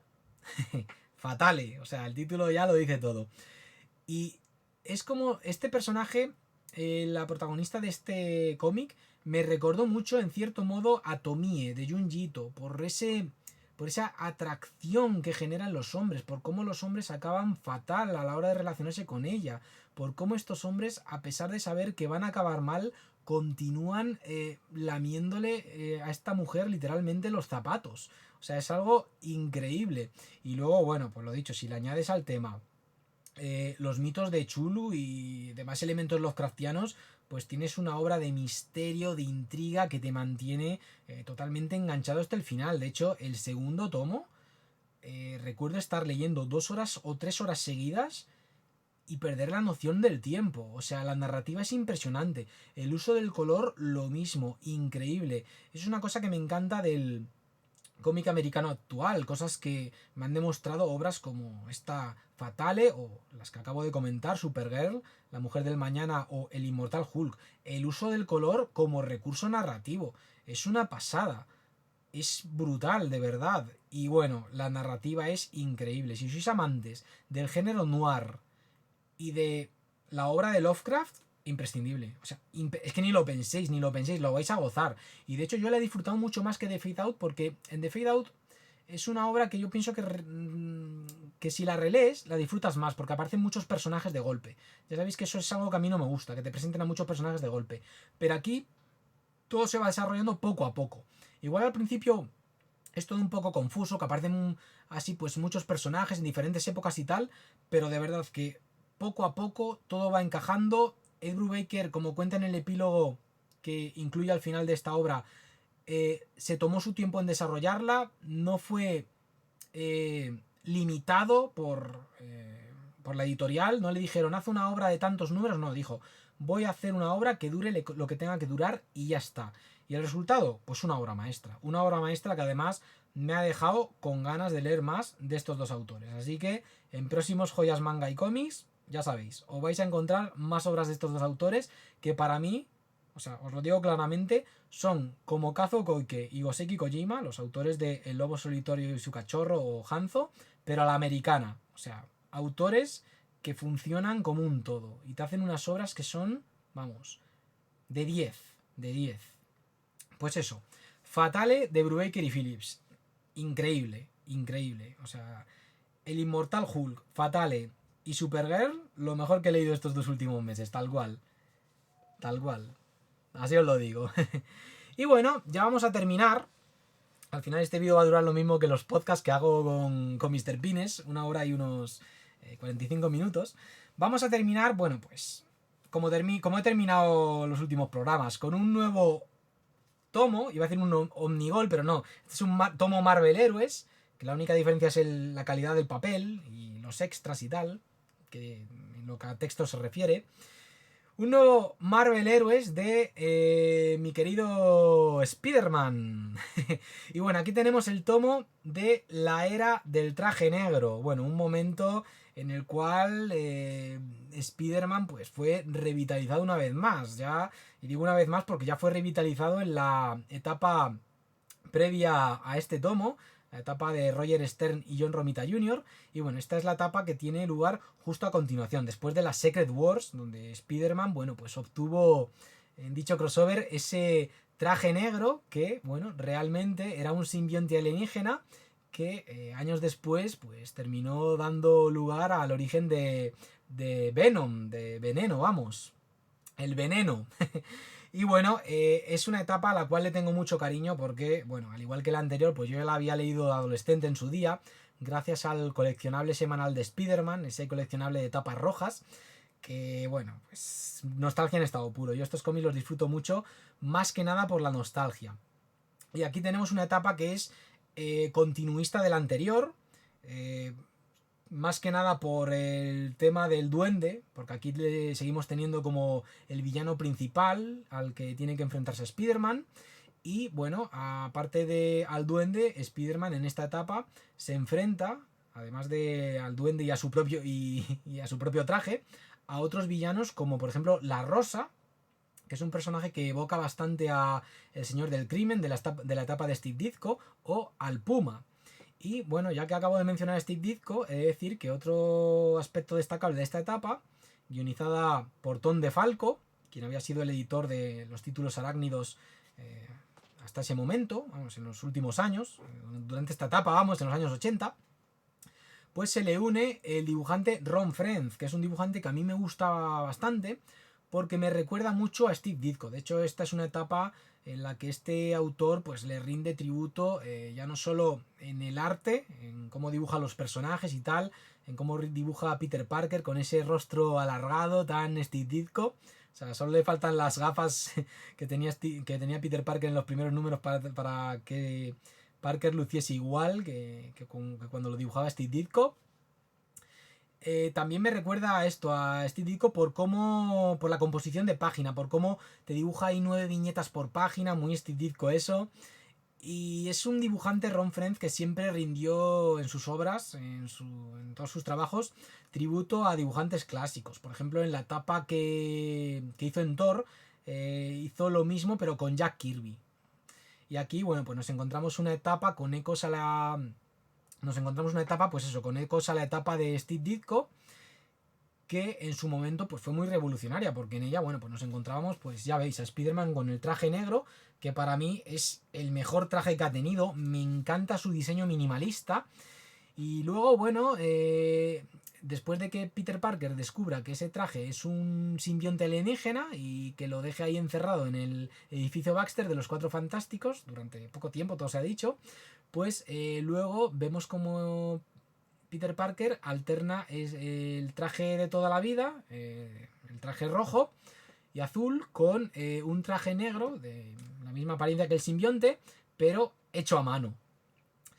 Y bueno, es una etapa que, bueno, he de decir que este tomo empieza muy bien, empieza muy fuerte con todo el tema este del traje negro y tal, el retorno del duende, ahí aliado con la rosa, del mismo modo que el duende verde original durante la etapa de Steve Ditko se aliaba con la mafia, pues el duende aquí hace lo mismo.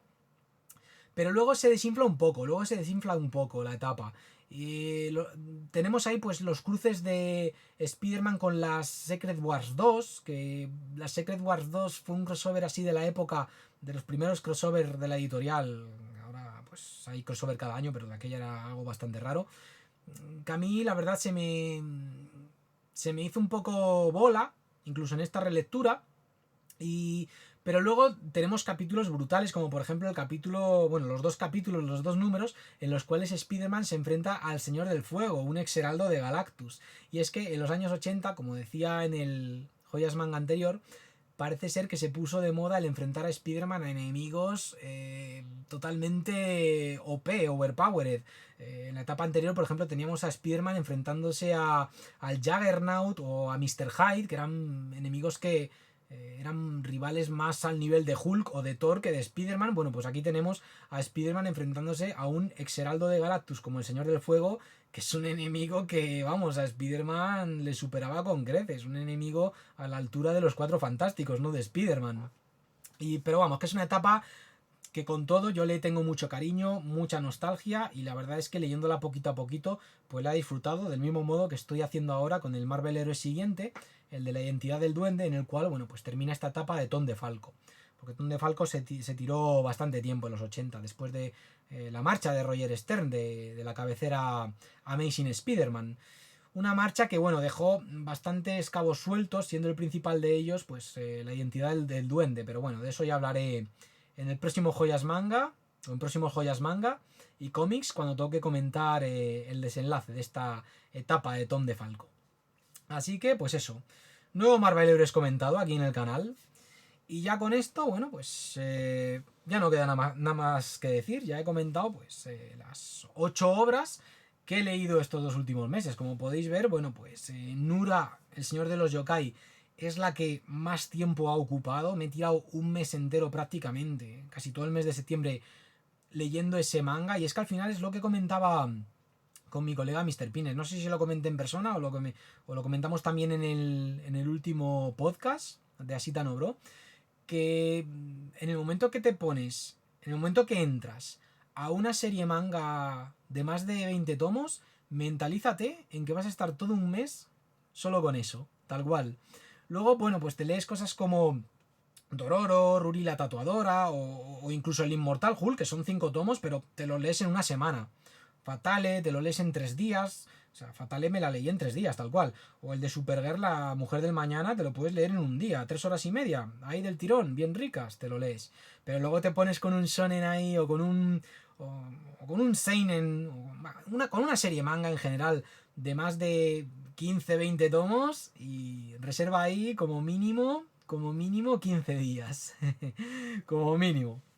Pero bueno, al final si la disfrutas, no te importa que estés ahí un mes con una sola cosa. La verdad es que yo no me canso.